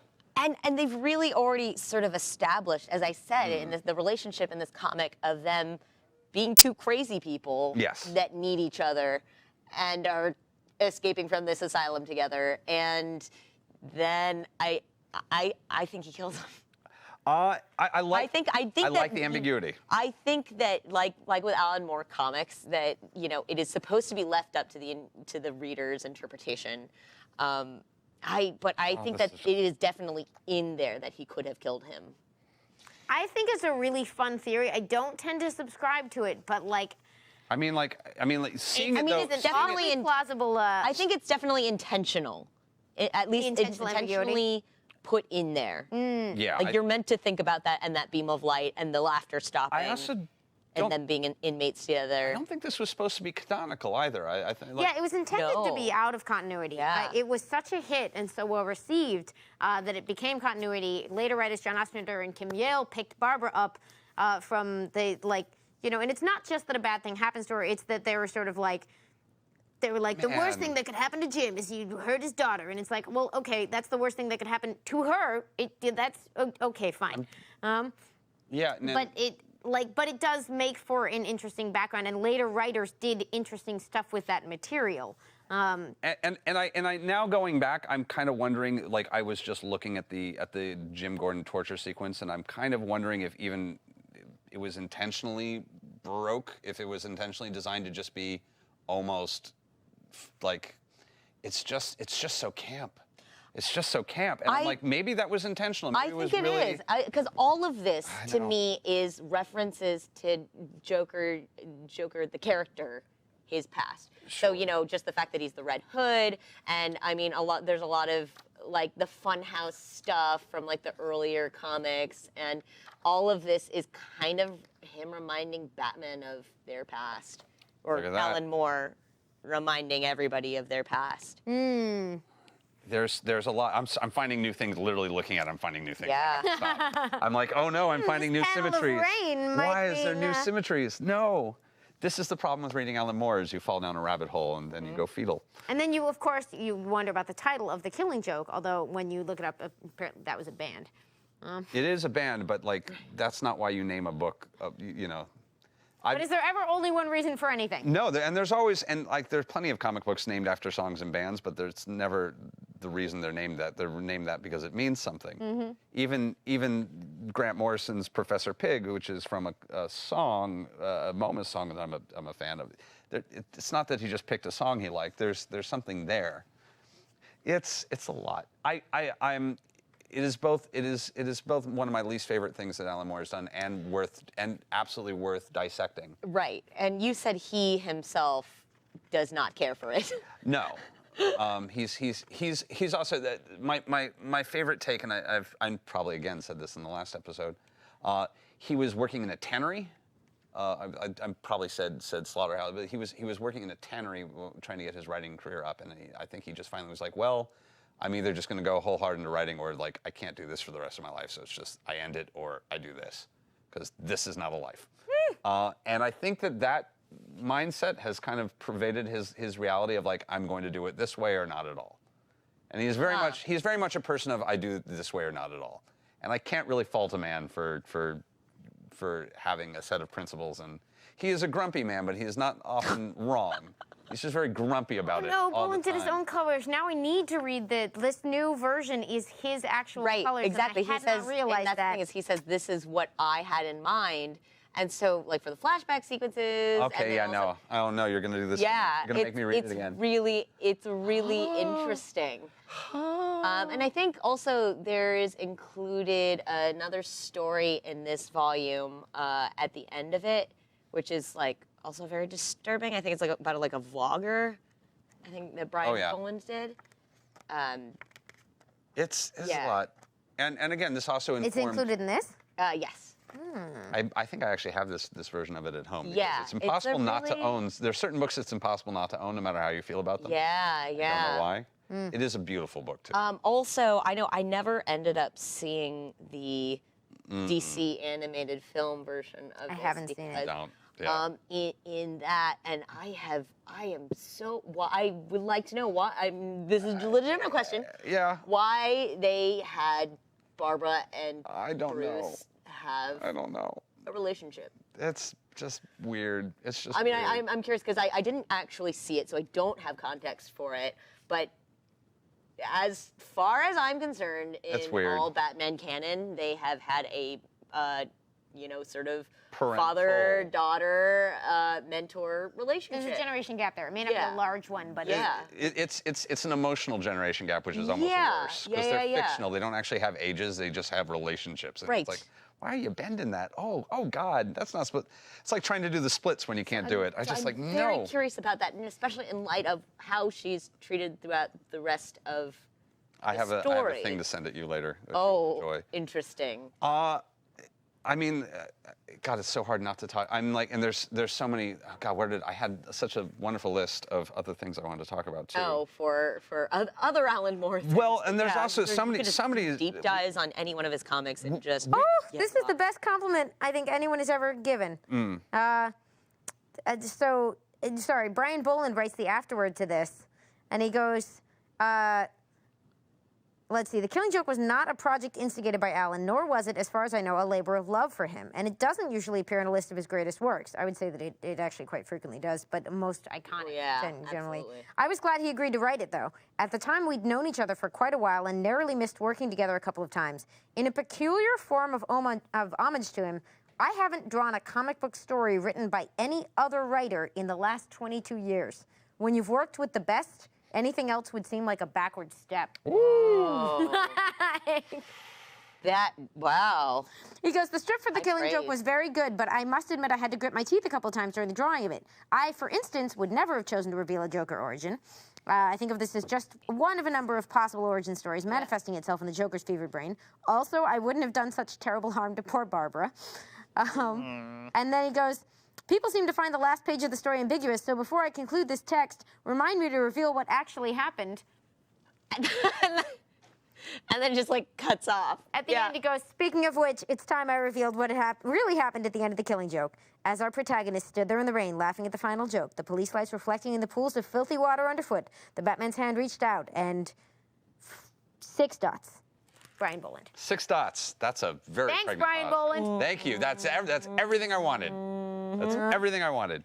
But again, I really do love the ambiguities in Alan Moore's writing. So, is there Alan Moore? We had a question in the chat, which I swear I have been looking at. Guys, hi. Is there Alan Moore you would recommend for a teenager 13 to 16? No. Let me think about this. I can't. Okay, I read. It's been quite a few years since Promethea, but I seem to remember that being. Promethea, I would read as a young adult. I don't necessarily think 13. I think I would want to just be 17 because I don't know if I would even enjoy it as a Yeah, it's also really, really dense philosophical discussion. I read V for Vendetta super young. This is one of those things where, like, the teenagers we were and the teenagers we imagine when we make recommendations are very different. So That's different. True. And this is like, what would I want? I don't know any teenager I wouldn't give these books to, but those are the teenagers I know. Yeah. They're not a random sampling of 15-year-olds? They are not a random sampling of 15-year-olds. They are a lot of them. Tom Strong, probably okay. Oh, super okay. Tom Strong is a super easy recommendation. Oh, yeah? For something. I'll say almost anything that came out of the AB. Well, Tom Strong's the best of the ABCs. If you've got a dark, sullen, intelligent kid who probably, I would love for them to actually know what those Guy Fawkes masks mean. Yeah, that's the thing. That's the Before one they got that I'm. co-opted by some weird. That's the one that I'm caught up with on because like, V for Vendetta really meant a lot to me growing up and reading it. Honestly, just the there's some ideas that I probably would disagree with now, but the power of I don't. But it's a fascinating and internally complete book. Yes. Yes. And the power of ideas and revolution. This is with artist David Lloyd, another great. And Valerie's story just really got to me, and it still does. It's also a book that was started without a definitive ending. It was written issue by issue. He didn't really. So it doesn't quite have as dense of a build as a lot of his other books because he didn't necessarily really know where it was going. But the one where it's a song suddenly. Oh, my God. the Vicious Cabaret. Vicious Cabaret. Woof. I've never actually played because it's got sheet music, Yeah. so you can actually play it. Probably but play I've it. never actually Gather your played it. vicious cabaret. Ah!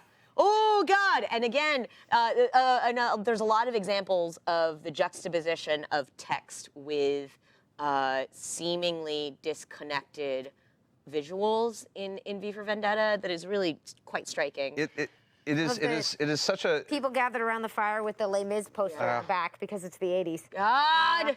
It is also I will say that it is a book that is blatantly anti-fascist and blatantly and really as much as it is about revolution. And the movie, I would say if there's any movie that is as close to a decent interpretation, I love that. it is because it's so structurally similar, and I take. There we are. Thank you. I do take umbrage with a couple of decisions they made in that film, but only a few. What? Yeah, Okay. it's good. I hear it's actually the best of So the horror films. I love the film because I feel whereas a lot of other comic book films try to stay within the letter and tick all these boxes of plot and character and what have you. V for Vendetta by the Wachowskis took a great deal of liberties with both the story and the characters, and but somehow kept a lot of the thematic elements very much intact. And there are some things that they did that I only have two problems, and they are so minor. Interesting. The brief attempt to make it a romantic moment between those characters just weirded me out. I think they did that on purpose. I mean, I don't know. I think that they did that on purpose, though. No, because at the end he does. He I'm not your father. I'm not your father. I'm not your father. So having the right. Yeah, that and even in the movie, I felt like it happened, and then the two characters almost did a what was that? Yeah, anyway, exactly. But yeah, not like between each other, but almost to the audience doing the well that happened, and it just kind of went along their way. But in the book, it's there too. Just the sort of the pupil mentor fascination, and then he's like, and then he says no. That is not. No, I don't remember that being in there. I mean, at all. I remember it being very much. You're my dad, right? You're my dad. Like months of you're my dad. When are you going to tell me you're my dad? Man, I don't know. It's okay. There was that, and then. The other, are we talking about movie changes? Because the backup material in this, which I have not read before. So V originally looked like a ninja, essentially. He looked like a ninja. Was the original sketch? It's a really script. cool ninja. Yeah, and it's a really cool ninja. The list of things that he wanted it to reflect is so amazing. Yeah. The list was something, he said, one night in desperation, I made a long list of concepts that I wanted to reflect in V, moving from one to another with a rapid free association that would make any good psychiatrist reach for the emergency cord. The list was something as follows. Orwell, Huxley, this one I don't know, Thomas Dish? I don't know that one.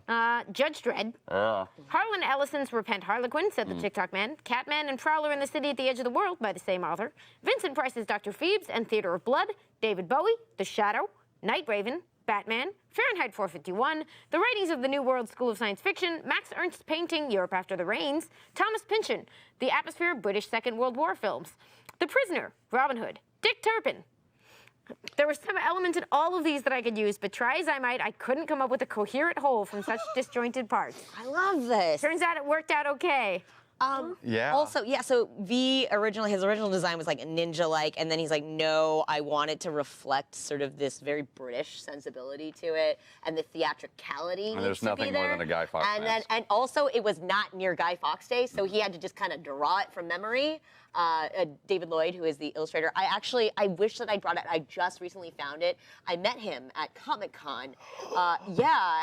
And this was, oh man. Well, Lloyd also did those classic Captain Britains with more. I mean, he's got. It was so cool talking with him because this was before Anonymous got real weird. Yeah. And they were like pro human rights and things, and so we were talking about all of that and what it symbolized. And so he drew me, he sketched me like a Guy Fawkes mask and stuff. I was like, oh my god. But yeah, it's interesting that. I wish that they had handled the revelation of the cop a little bit. I wish the cop had gotten to have his revelation. I understand why it wasn't in there. I just don't think they handled it well in the movie. Really? There's a whole thing where as it says, was the drug trip. Some version of it. I wish they hadn't just like cut away from the cop and been like, here's like a sneak preview of the next 25 minutes of the film, and then go back. I'm like, okay.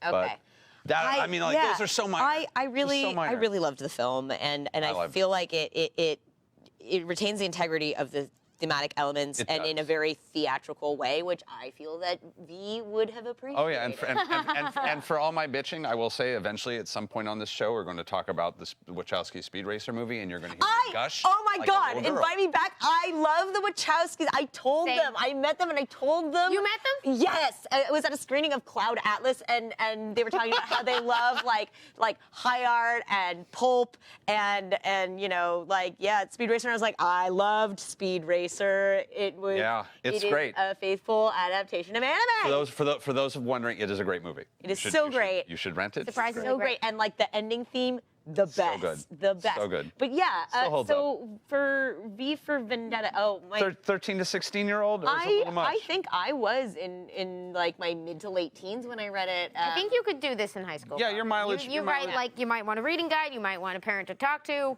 Also, yes. How mature is the? Because what are they going to get from this? Are they going to get the idea of the flame of revolution, or are they going to get violence? It's pretty dense for violent. Like you got to go through some dense stuff to get to anything really dark. But so I read it nice. Well, I mean and it didn't really. It mostly made. I believe I have a friend at the store who teaches this to junior high schoolers. Okay. Okay. I'm not. I don't want to quote them. But that's the thing is that if you're willing to sit with your kid and talk about it and it's a good book for that. Then it is a very good book for that. It's a healthy book in that. Fun fact: my violin's name is V. Oh. Yeah. Oh. Because I don't know, there's just so many things in there that hit my buttons. Like it's very like Phantom of the Opera and theatricality and the core of the book and the follow ideas in it are very much about like essentially the destruction of human dignity is an evil. Love and and should kindness. be fought and resisted, like in whatever ways you can. Like it's very and it does reflect a lot of like one of the reasons that I tolerate a lot of Alan Moore's persistent, less welcome story of things is that like you can see a lot of where his heart is in some of this stuff, especially in the 80s, where they very much not into fascism, into human rights. He was a crusader for gay rights in Britain. And it was not a good time for that was a heavy time. I mean, it was a very heavy time to be dealing with that. So there's other things that we would do differently now or describe differently now. There's going to be that all over the place. But it is sort of. He, in general, for me, it makes it worth the bargain to of those contradictions to engage with. Absolutely. So around when the V for Vendetta movie came out and the masks were starting to come out and stuff was right around when we had Prop 8. It was the anti-gay legislation in LA and stuff. And so I would wear because you're not. It's sometimes dangerous to wear to show your face at protests and stuff like that. So I would wear a V for Vendetta mask and everything for anti-Prop 8. That's great. And it's just and people understood. It was like a shorthand for people to understand where your heart was for that. So, yeah. Symbols. Yeah. They have power. Symbols, they have power. Boy, I will say I just accidentally just took a look at a little bit of the topic. It may not make a lot of sense to people. We'll see how this goes. Be interesting. It is time for our topic. And I'm really glad we didn't get to Captain Britain. Because I was thinking about doing a whole Captain episode called "Oh Captains, My Captains," and oh wow, all the different captains, Captain Britain, Captain America, Captain Carrot, Captain Carrot, Marvels, Captain Future, I mean and just captaining, just seeing how many or next wave's the Captain, or Captain Bleep. And just seeing how many captains we can cover in one. That might be a we'll fun save one. the captains. Saving the captains. I guess it's time for our topic. Do you want to roll us in? So today on Wednesday Club, like every week, we are going to do a 5-minute topic. That means one of you has chosen a question, submitted a question that Liz has chosen to inflict on all of us. Today it is me and Taliesin Jaffe and our very special guest, Erika Ishii, who is going to help with us as we tackle this topic. You're a recent convert to who does this come from? This comes from Set E16. Set L16. You're a recent convert to worshiping an ancient deity, such as Glycon. Which deity is it? And what was the sales pitch that hooked you? What is Glycon? So Glycon is an ancient Roman god who looks like a snake wearing a very nice blonde wig. Is this a real Alan Moore thing? When you get to right. Also the last chapter of the Moon. Yes, I remember. Yeah. I do. Okay, right. So we got to. Do we either make up a god, or do we have to? Or is it a real god or a? I think they want to know which one we would choose and what the sales pitch was that hooked us. Oh man, I mean okay, so I have to pick. Well, I mean I'm cheating. I've already got a good one, so. Oh. I wonder if it's the same one that I'll go last. That way everybody else gets to play around, and then I'll have to shift if you go. You go first. Go ahead. Wait, why? Why do I have to go first? You're the guest. Dang it. Okay. I'll go if you're still stuck. But People don't know. you don't understand. Like, my head is full of myths. My head is full of myths. All the gods are fighting in your head right now. Yeah. Well, Hit me, okay. Then hit I'm gonna me. say then I think it's Eris, goddess of strife. You bastard! Discord. I freaking knew it. Discord. No. Are you a She's Discordian? goddess of strife. But she had the apple of discord, and it started the Trojan War. She threw it down at the feet of three goddesses, Athena, Hera, and Aphrodite, and said, "This apple belongs to the most beautiful goddess." Says Callisti on it, yeah. It's Right. the prettiest one. Right, and damn it. she and I because They nothing made in this parents adjust, world they gave them a makes prize, sense yeah. except strife and chaos. This is terrifying. This is. It's a good pitch, right? Nothing holds true except that nothing holds true. Yeah. Did you really? Were you really gonna? I was sitting here ready to go, and then you just robbed me of it. I knew it. I knew it. I was like, oh, you're going to take Eris, aren't you? Okay. You're just going to take Eris away from me.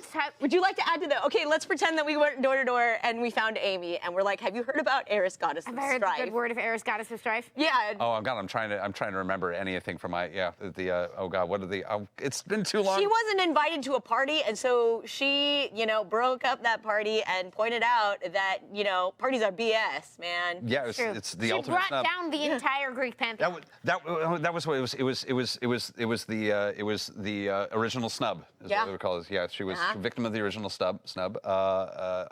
There is a holy book for the worship of Eris, which is the Principia Discordia, which is how I discovered the goddess and what I did with her once I found her. All hail Eris. There's been a worship of this goddess for at least since the 1960s.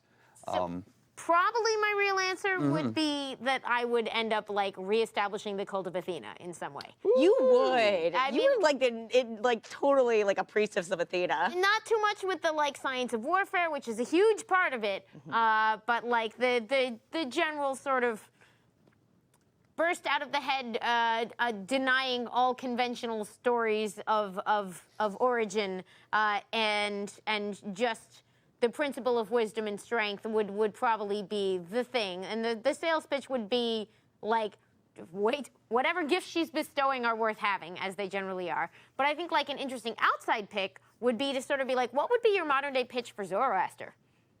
Oh. There's a lot of light and dark out there, and a lot of it you could say this is all explained by Zoroastrian thinking. I feel like that dude's ready for a comeback. I'm kind of already been a member of some Dionysian cults at this point. I feel like that's almost cheating. I don't Is know. Zoroaster connected to Dionysus? No, I'm he's just I'm thinking just about mine. another one. I got nothing. I mean, Bacchanal. He's thinking about Bacchanal. Yeah. The Dionysian sales pitch is strong. It's basically Instagram. There's an amazing statue of Dionysus. Oh my God. There's an amazing statue of Dionysus at the Getty Museum on Sunset, where he's sitting, all these very, very formal statues, and then there's Dionysus grinning, and a dog is humping his leg. Having a good time. barely a god. It's always a good time for a good time, man. Yeah, it is very true, and Yeah. I'm a big fan. There's also a positive and negative aspects. Oh, actually, now I'm thinking about it. Maybe we need some Kali worship back at this point. Maybe I would go that direction. Ooh. Maybe the destructive force is not getting its fair share anymore. Yeah, we could use. Strife couch over there. Yeah. I'm a little worried about y'all. Eris is a little more playful, A little bit. I mean, because she would ride around with Ares, god of war, and he was way more intense. But she was more about lighter quibbles. Yeah, I do like her stories where she's sort of as subversive in a more interesting way than him being I want to see these two kill each other, and she's I want to make everyone feel bad. Whereas Kali is very much the notion is life is wonderful, life is beautiful, but remember it's going to end in black and violence. And that's true for everyone. And that's it. Hey, The gothiest thing I could think of. Thank you so much for watching our 5-minute topic here on the Wednesday Club. We do this every Wednesday over at twitch.tv/Geek and Sundry and on Project Alpha. My name is Amy Dallen. This is Taliesin Jaffe, and thank you to special guest Erika Ishii. Hello, thank you so much. Fear her, I guess. All hell Eris. Strife. Or just invite me to your parties. Always invite her to your parties.